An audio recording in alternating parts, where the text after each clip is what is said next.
So I have been trying to find a mate, a lover, for some time. Yes? Recently, I met. Did you hear the contradiction right in the opening words? He said, I have been trying to find a mate for some time. I have been trying to find, because this mate is lost, a mate for some time. It's all right, because an observation of life experience causes you to, we're just going to sort through this a little and have fun, so just relax, because it won't be too painful. Sure. We're just going to play with all of you a little bit.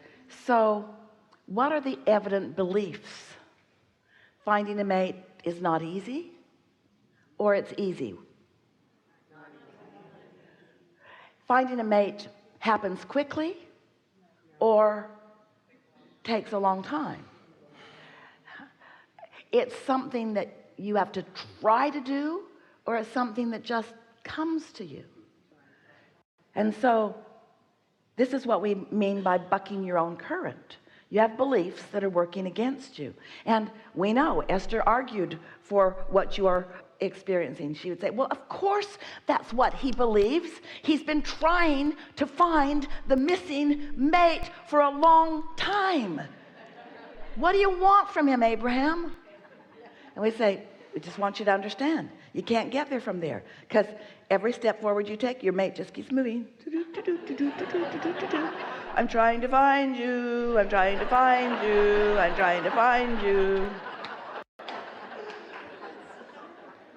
It has been like that for some time.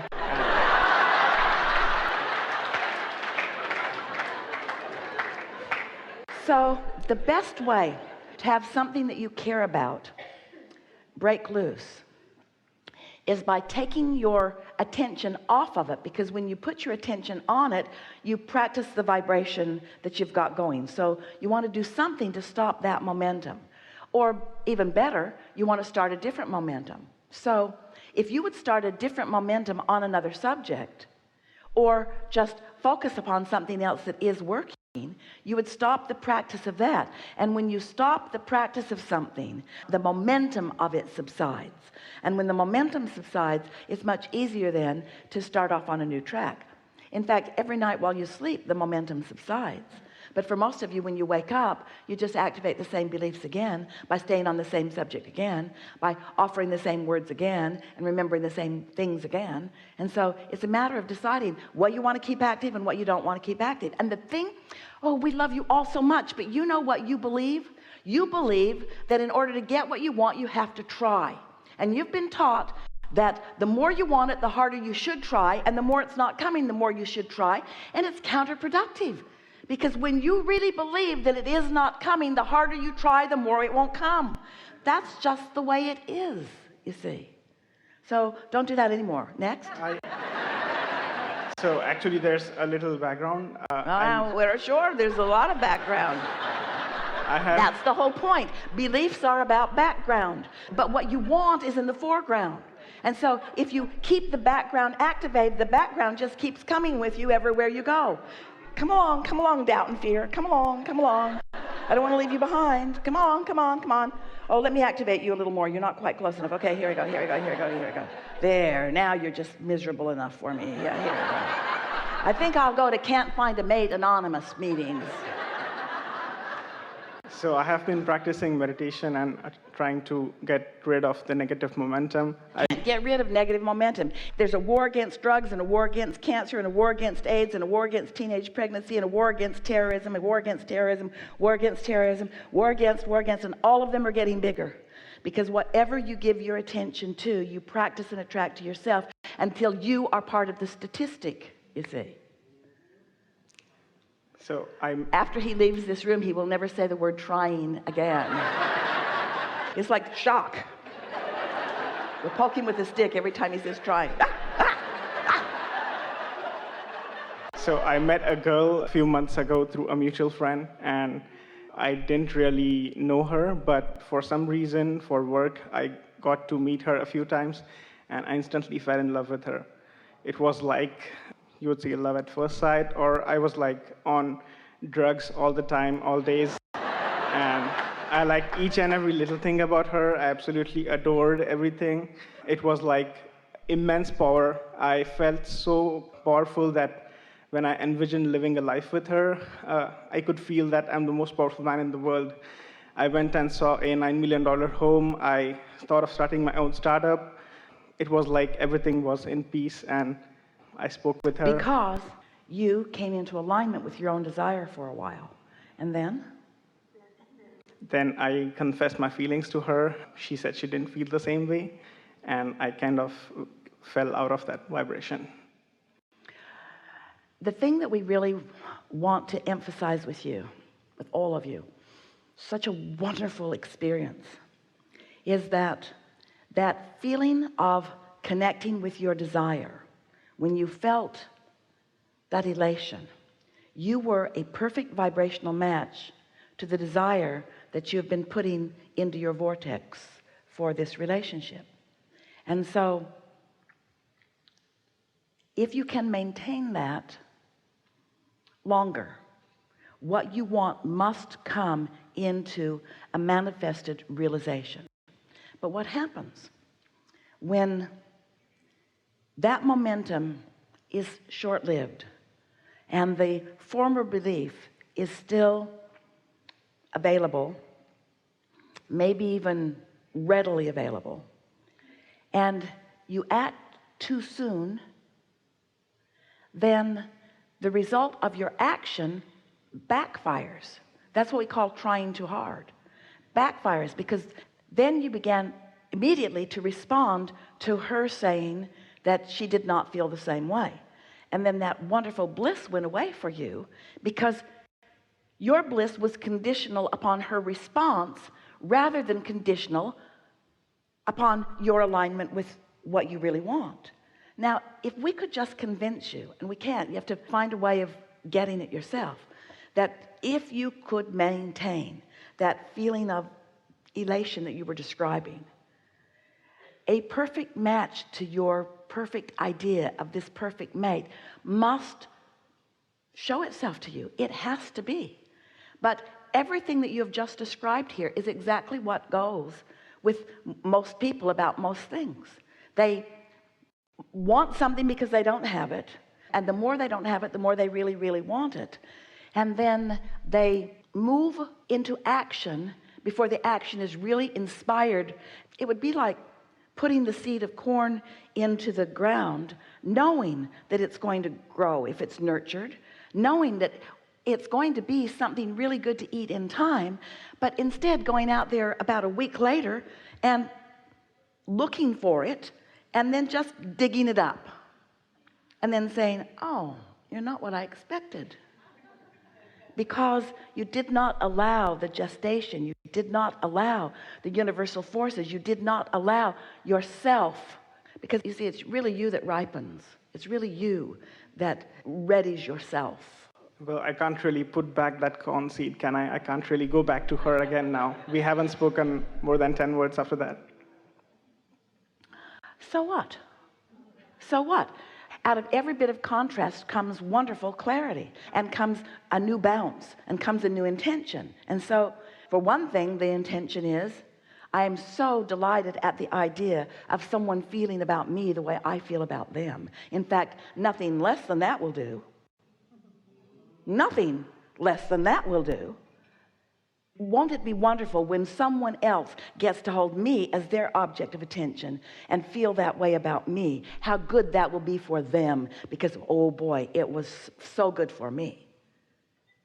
How much I appreciate this wonderful girl, that she stood as my object of attention for so many pleasurable thoughts that I offered.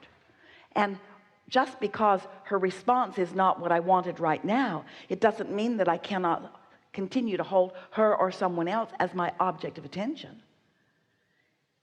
Clarification, clarification, clarification, clarification, clarification, not only about what you want, which may already be clarified. We're not quibbling with that at all. Clarification about my vibrational readiness for that, you see.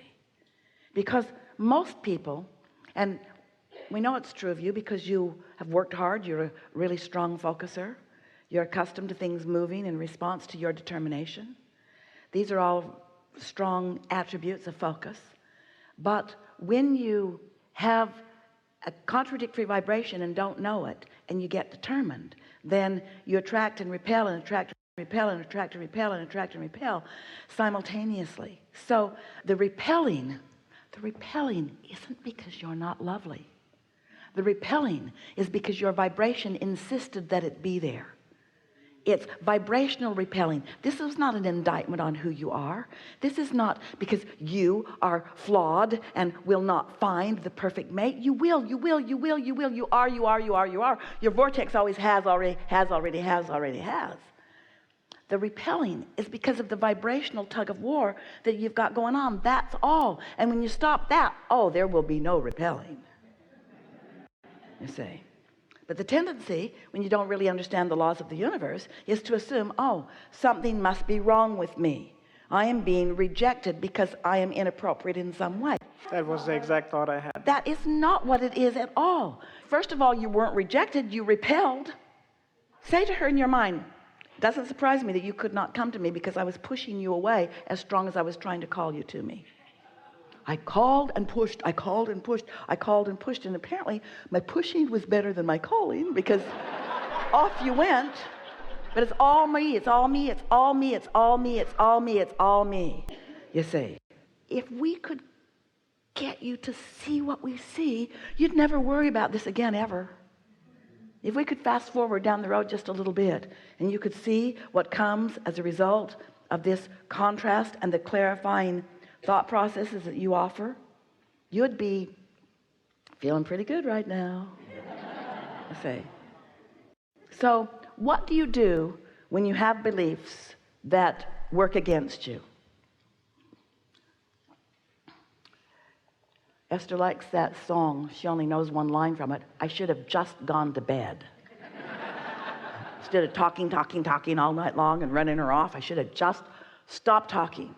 And so that's a really good thing. Stop taking score of what is unless it feels really good. You could have 5 active subjects in your life, like finances, things that are meaningful to you that you are doing, interests, relationships, things to do with your physical body. You could have several subjects active, and 4 of the 5 could be working not the way you want right now. And 1 could be working the way you want. And if you would give most of your attention to the one that's working, the other 4 would fall right into line, because you'd use that 1 to be the reason for your broadcast. And the reason for your broadcast, no matter what the subject, you see, this is important. You don't have to be broadcasting on a specific subject to attract good things on that specific subject. You just can't be broadcasting against something. Did you know that? You didn't know that, did you? That's why you think you've got to be really determined. You think you got to wrestle it to the ground. You think that you've got to really work hard on it. You just have to get happy about something. Now here's why. Step 1 is contrast has caused you to become decisive, vibrationally decisive. That's a good word. You have become vibrationally decisive. You don't even know all the things that you've decided, because it's been coming so incrementally, moment by moment, step by step, all through the days of this life and even before. And you've been broadcasting into your vibrational reality, your vortex of creation, incrementally on all levels of your being for longer than we even have time to talk about. And so there it is. You've asked, and source lined up with it, and law of attraction is attracting to it, and the cooperative components have been gathered, and so it's a done deal vibrationally. So then you say, and wisely so, Abraham, so just tell me this one thing. How do I get this amassed fortune out of the vortex and into the bank? How do I make it a reality for me where I can spend it? How do I turn it into the kind of currency that other people recognize? We know you dead guys are all hot on this vibrational currency, but I'd like some cash. How do I turn it into something that I can spend? Well, you do that by not contradicting it, by focusing upon the fact that you can't see it yet and you can't spend it yet. That's what faith is. It's a feeling about something even though you can't see it yet.